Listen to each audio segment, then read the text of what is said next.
Hello everyone, welcome to my channel SW Metro official channel. Aurora Brown, whom Kody spiritually adopted after marrying Robyn, was long seen as one of his most protected children. Her mental health challenges, anxiety attacks, and fragile emotional state have been part of sister wives for years. Kody often referred to her as his precious angel, and Robyn made it no secret that she expected Kody to prioritize her children over the others. However, in 2025, fans began noticing troubling signs. Aurora, now in her mid-20s, had taken a more central role in the Brown household. She appeared frequently in the background of Robyn and Kody's scenes. Whispers started on Reddit and Facebook fan groups. Was Kody giving Aurora too much attention? Then came the bombshell. A leaked text exchange between Kody and an anonymous source claimed Kody had discussed marrying Aurora in a spiritual ceremony, away from cameras and church oversight. Fans were horrified. Even if such a proposal was metaphorical or spiritual, the idea of it crossed all boundaries of normalcy and decency. Was this part of an old-school polygamist ideology resurfacing in Kody's mind? Or was there a deeper darkness at play? Chapter 2: What led Kody down this path? Kody Brown was once the polished face of mainstream polygamy.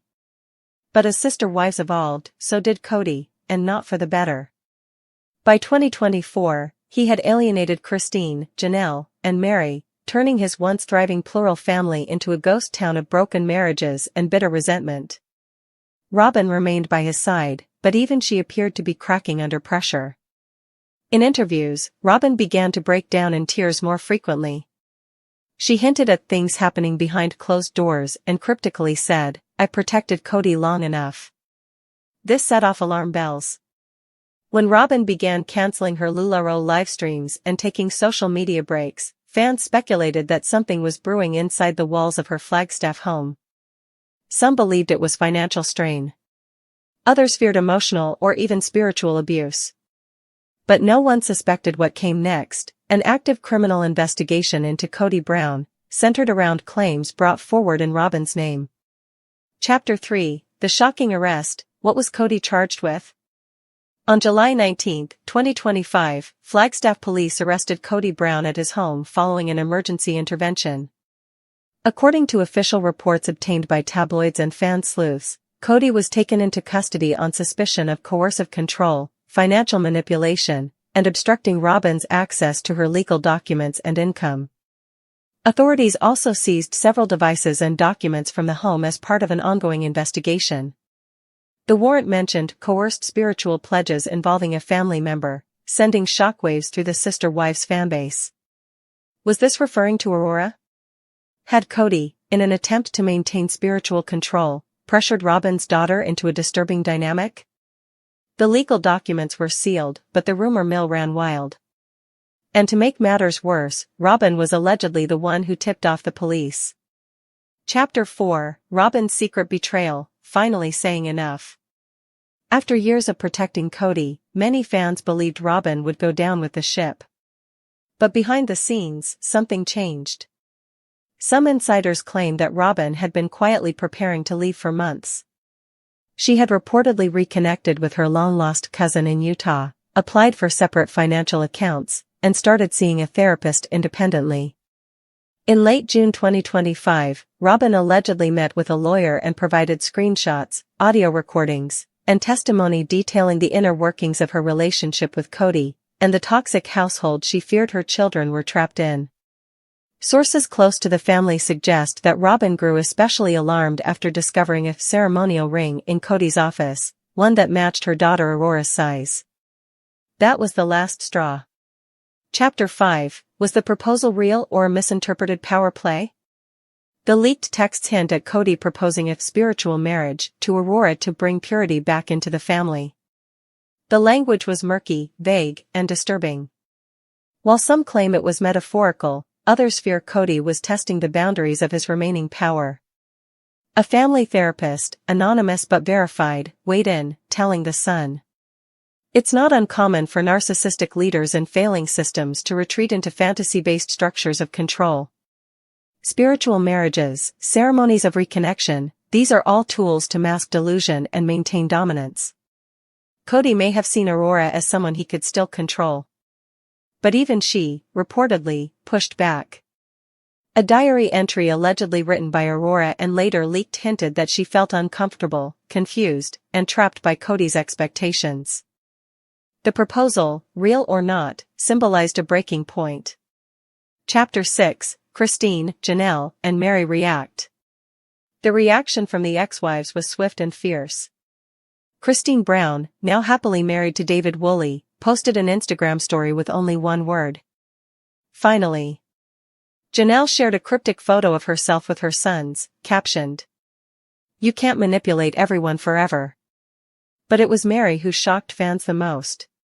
She went live on Instagram and directly addressed the rumors. "I don't know what Kody's capable of anymore. I used to think I did. I was wrong." She confirmed that Robyn had reached out to her in the weeks before the arrest and that they had a long, emotional conversation about trauma, fear, and being trapped in someone's spiritual fantasy. Fans applauded the ex-wives for standing with Robyn and Aurora, despite years of tension. Chapter 7, The TLC Fallout, Is Sister Wives Finished? TLC quickly distanced itself from Kody following the arrest. A network spokesperson issued a brief statement. TLC is aware of the situation involving Kody Brown and will refrain from further comment while the legal process unfolds. Rumors swirled that production on season 20 was paused indefinitely, and staff members were told not to contact Kody. But inside sources revealed that TLC was quietly planning a spin-off series focused on Christine, Janelle, and Meri, and possibly Robyn if she agrees to speak out. The network reportedly offered Robyn a separate deal to film a tell-all documentary titled My Life with Kody, The Truth Behind the Curtain. Chapter 8, What Happens to Aurora Now? Aurora has largely remained silent since the chaos unfolded. But fan accounts spotted her moving in with Robyn's mother temporarily. She is said to be in therapy and taking a break from social media. Family insiders say that Aurora feels betrayed and haunted by the idea that her father figure tried to involve her in something so twisted. Robyn, meanwhile, has reportedly cut ties with Kody entirely, despite still being legally married to him. A divorce could be next. Chapter 9, The Legal Battle Begins. Kody's arraignment was held privately due to the sensitive nature of the charges. His bail was set at $250,000, and he was placed under house arrest at a temporary rental property while awaiting trial. His lawyers claim the allegations are exaggerated and that the spiritual practices of the Brown family have been misconstrued.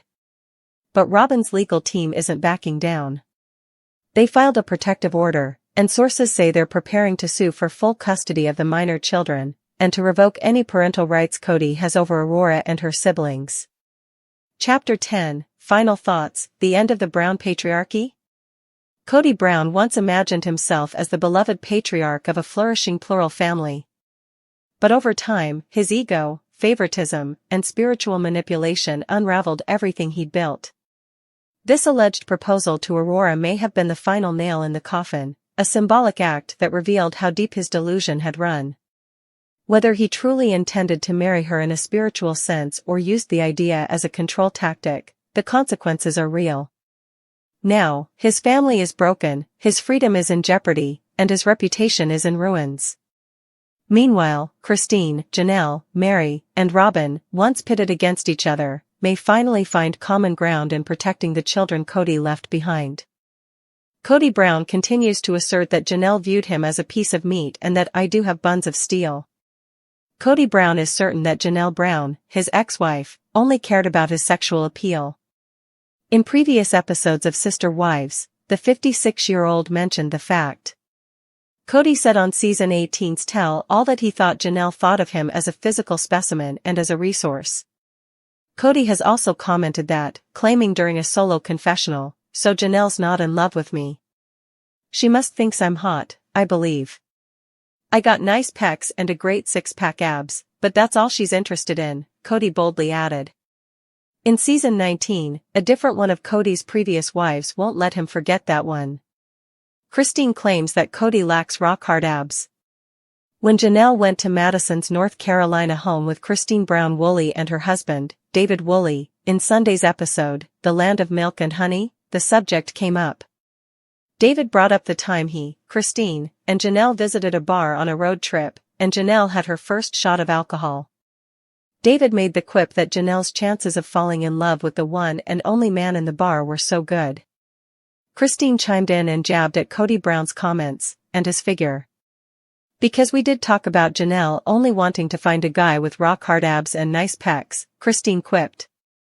During a solo confessional, Janelle said, yeah, because that's definitely what I'm looking for, according to Kody Brown, because she was amused by the banter. During the segment, Christine had a chance to respond to the infamous scene with Kody. He doesn't have rock-hard abs, oh my gosh. I don't know.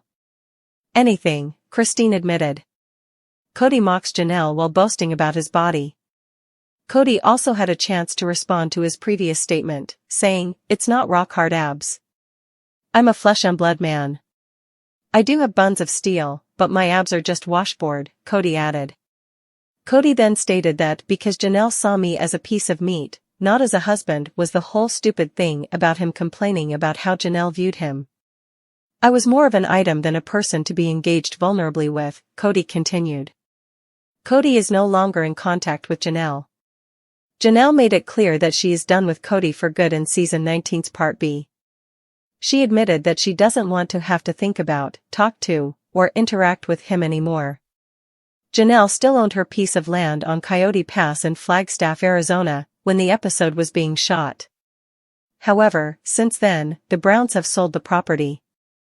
According to Realtor.com, Kody, Robyn, Mary, and Janelle have sold the remaining land for $1.5 million, which means that after purchasing the plots for $820,000 in 2018, they made a profit of $680,000. Following her and Kody's very public breakup, Christine Brown Woolley sold her portion of the property in 2022 for just $10, as Monsters and Critics reported. While still together in a polygamous marriage, the Browns plan to build 4 individual homes for each wife on the property.